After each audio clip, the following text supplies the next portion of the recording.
എൻ്റെ പേര് ഹരിദാസ് അനീഷ്. ഞാൻ തൃശ്ശൂർ ജില്ലയിൽ ഇരിങ്ങാലക്കുടയിൽ നിന്ന് വരുന്നു. ആദ്യമായി എനിക്ക് ഈ ആൾത്താരയിൽ കയറി നിൽക്കാൻ ഒരുപാട് ആഗ്രഹം ഉണ്ടായിരുന്നു. അതിന് എനിക്ക് കൃപ തന്ന അമ്മ മാതാവിനും തിരുകുമാരനും കോടാനുകോടി നന്ദി ഞാൻ പറയുന്നു.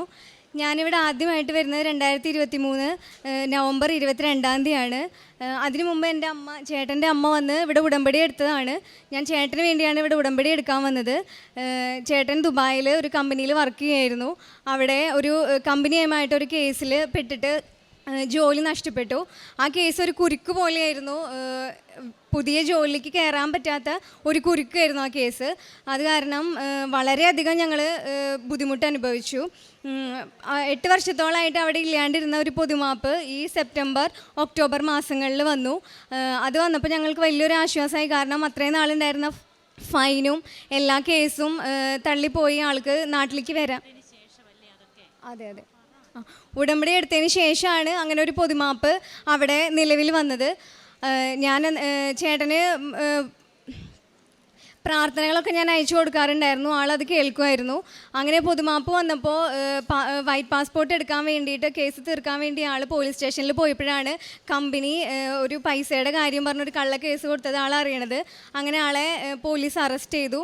അങ്ങനെ ഒരാഴ്ച പോലീസ് അറസ്റ്റ് ചെയ്ത് അന്ന് തന്നെ ഞാനും അമ്മയും ഇവിടെ വന്നു, അച്ഛനെ കണ്ടു.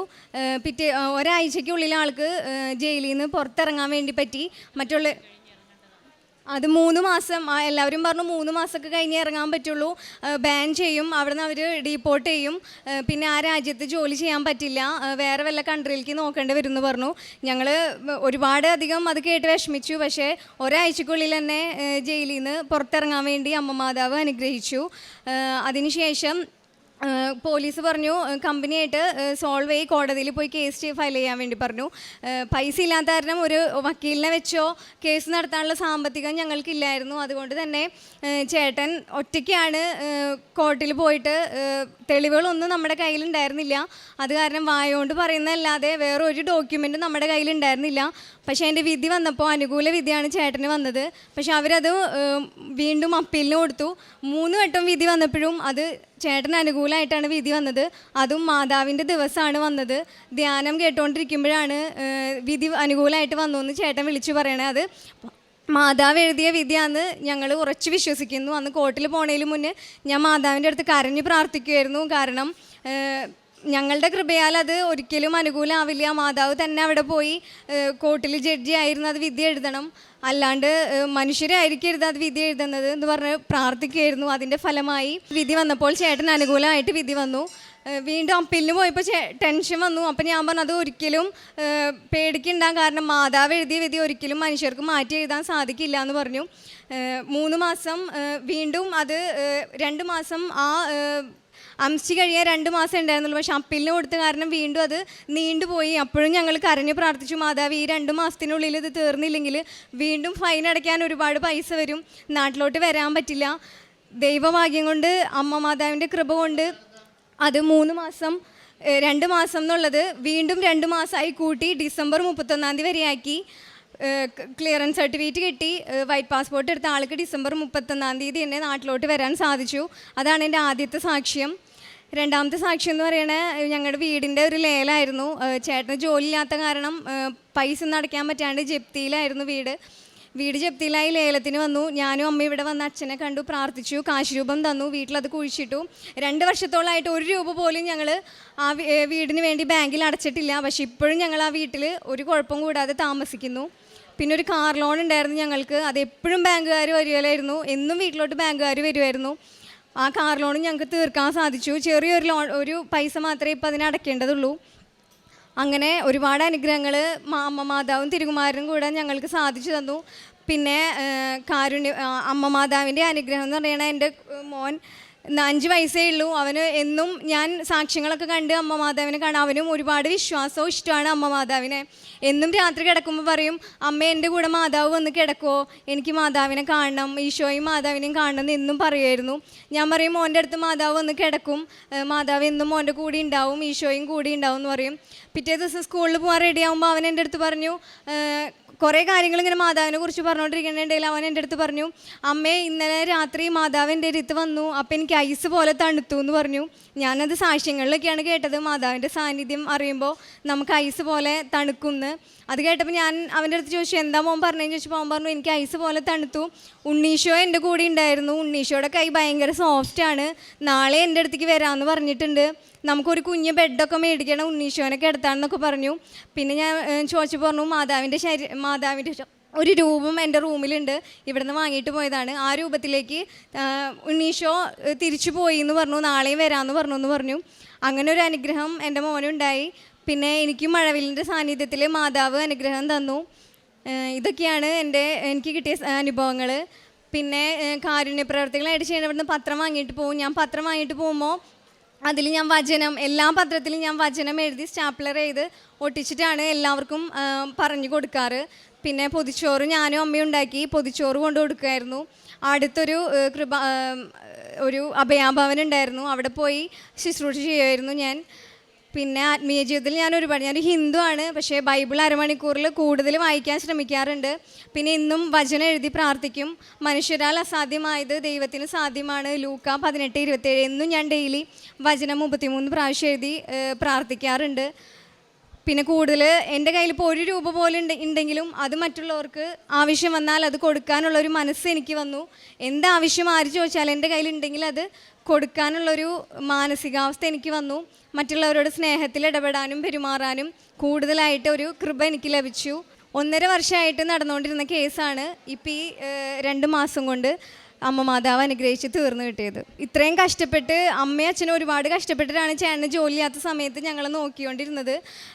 അപ്പോൾ അമ്മയ്ക്ക് പെട്ടെന്ന് ചേട്ടൻ വരുന്നതിന് 2 ദിവസം മുന്നേ ഒരു പനി വന്ന് ഹോസ്പിറ്റലിൽ അഡ്മിറ്റ് ചെയ്യണമെന്ന് പറഞ്ഞു. എനിക്ക് ഭയങ്കര സങ്കടമായി, കാരണം അത്രയും കഷ്ടപ്പെട്ടിട്ടുണ്ട് അമ്മ. അപ്പോൾ ചേട്ടൻ വരുന്ന സമയത്ത് സന്തോഷിക്കാൻ പോലും പറ്റാണ്ട് അമ്മ ഹോസ്പിറ്റലാവാന്ന് പറയുമ്പോൾ അത് വല്ലാത്തൊരു വിഷമമായിരുന്നു. അമ്മയ്ക്ക് പ്രഷറും ഷുഗറൊക്കെ ഉള്ളതാണ്. അപ്പോൾ ബ്ലഡ് ടെസ്റ്റ് ചെയ്യാൻ കുറേ ടെസ്റ്റുകൾക്ക് കൊടുത്തു. അപ്പോൾ ബ്ലഡിൽ ഒരു കുഴപ്പമുണ്ടാവരുതേ മാതാവേ, റിസൾട്ട് വരുമ്പോൾ ഒരു കുഴപ്പമുണ്ടാവരുതേ, ഞാൻ സാക്ഷ്യപ്പെടുത്താമെന്ന് പറഞ്ഞിട്ടുണ്ടായിരുന്നു. റിസൾട്ട് വന്നപ്പോൾ ചെറിയൊരു യൂറിൻ ഇൻഫെക്ഷൻ മാത്രമേ ഉണ്ടായിരുന്നുള്ളൂ, വേറെ കുഴപ്പങ്ങളൊന്നും ഇല്ലാണ്ട് അമ്മ മാതാവ് അനുഗ്രഹിച്ചു. ഞാൻ നിനക്ക് മുമ്പേ പോയി മലകൾ നിരപ്പാക്കുകയും പിച്ചളവാതിലുകൾ തകർക്കുകയും ഇരുമ്പോടാമ്പലുകൾ ഒടിക്കുകയും ചെയ്യും. യെശയ്യാ 45:2 തിരുവചനങ്ങൾ എങ്ങനെയാണ് ഹരിദാസ് അനീഷിൻ്റെ ജീവിതത്തിൽ അർത്ഥവത്തായത്? തൻ്റെ ഹസ്ബൻഡ് മുംബൈയിൽ ജോലി ചെയ്യുന്ന മനുഷ്യൻ 1.5 വർഷമായിട്ട് ഒരു കേസിൽ അകപ്പെട്ടിരിക്കുന്നു. യാതൊരു ജോലിയും ചെയ്യാൻ പറ്റാത്ത അവസ്ഥ, കമ്പനിയിൽ നിന്ന് പുറത്താക്കിയിരിക്കുന്ന അവസ്ഥ, നാട്ടിലേക്ക് വരാൻ പറ്റാത്ത അവസ്ഥയിൽ, പാസ്പോർട്ടും എല്ലാം അവരുടെ കയ്യിൽ. അപ്പോഴിങ്ങനെയുള്ള സാഹചര്യത്തിലാണ് ഈ ആരും തങ്ങൾക്ക് വേണ്ടി വാദിക്കാനില്ല, ഒന്നും പറയാനില്ല. ഇതാണ് ഇവരുടെ അവസ്ഥ. അങ്ങനെയാണ് ഇവിടെ വന്ന് ഉടമ്പടി എടുക്കുക. 8 വർഷമായിട്ട് ഒരു പൊതുമാപ്പ് എന്നുള്ളത് ദുബായിൽ ജോലി ചെയ്യുകയാണ്.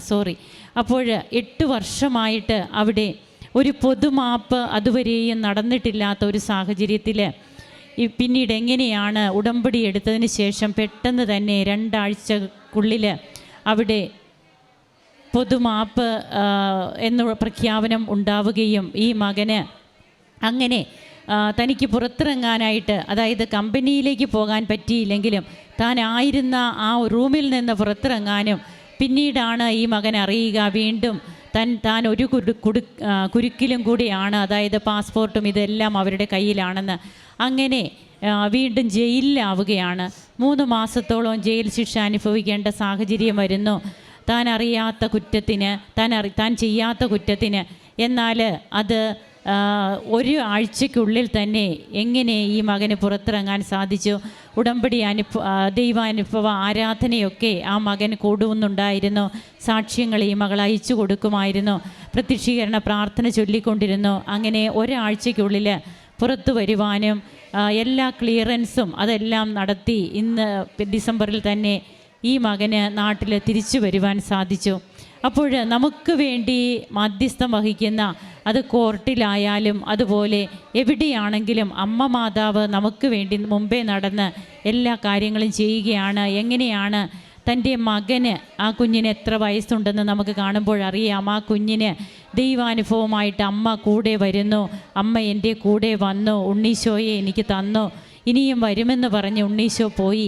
ഇങ്ങനെയൊക്കെ ഒരു കുഞ്ഞ് പറയണമെങ്കിൽ തീർച്ചയായും ആ കുഞ്ഞ് അതനുഭവിച്ചിട്ട് മാത്രം പറഞ്ഞ കാര്യമാണ്. ആരാണ് എന്താണെന്നൊന്നും ആ കുഞ്ഞിന് അറിയില്ല. എന്നാൽ അമ്മയുടെ സാന്നിധ്യം ആ കുടുംബത്തിലുണ്ട് എന്നുള്ളത് തന്നെയാണ് നമുക്ക് മനസ്സിലാവുക. അതുപോലെ മഴവില്ലായി തനിക്കും ഉടമ്പടി അനുഭവമായിട്ട് അമ്മ കൂടെ വന്നു എന്നൊക്കെയാണ് ഈ മകൾ പറയുക. അങ്ങനെ കുടുംബത്തെ ഒന്നാകെ ചേർത്ത് നിർത്തുന്ന ഉടമ്പടി അനുഭവമായിട്ട് ഇന്ന് ഈ മക്കൾ ഇവിടെ വരുമ്പോൾ ദൈവം പ്രവർത്തിക്കുന്നു, നിരന്തരം നമ്മുടെ കൂടെയുണ്ട്. തടവിലാക്കപ്പെട്ട സാഹചര്യങ്ങൾ വരുമ്പോഴും നമുക്ക് അവിടെ നിന്ന് മോചനം നടത്തുന്നവനായി തൻ്റെ ദൂതനെ ദൈവം അയക്കുകയാണ്. കരങ്ങളടിച്ച് നമുക്ക് ഈശോയ്ക്കും അമ്മയ്ക്കും നന്ദി പറയാം. അത്യപൂർവ ദൈവാനുഭവങ്ങൾ ഇനി നിങ്ങൾക്കും സ്വന്തം. ഈ യൂട്യൂബ് ചാനൽ ഇതുവരെ സബ്സ്ക്രൈബ് ചെയ്തിട്ടില്ലെങ്കിൽ ഇപ്പോൾ തന്നെ സബ്സ്ക്രൈബ് ചെയ്യുക. ഈ വീഡിയോ ഇപ്പോൾ തന്നെ നിങ്ങളുടെ സുഹൃത്തുക്കൾക്ക് ഷെയർ ചെയ്തുകൊണ്ട് കർത്താവിൻ്റെ പ്രേക്ഷിതരാകുക.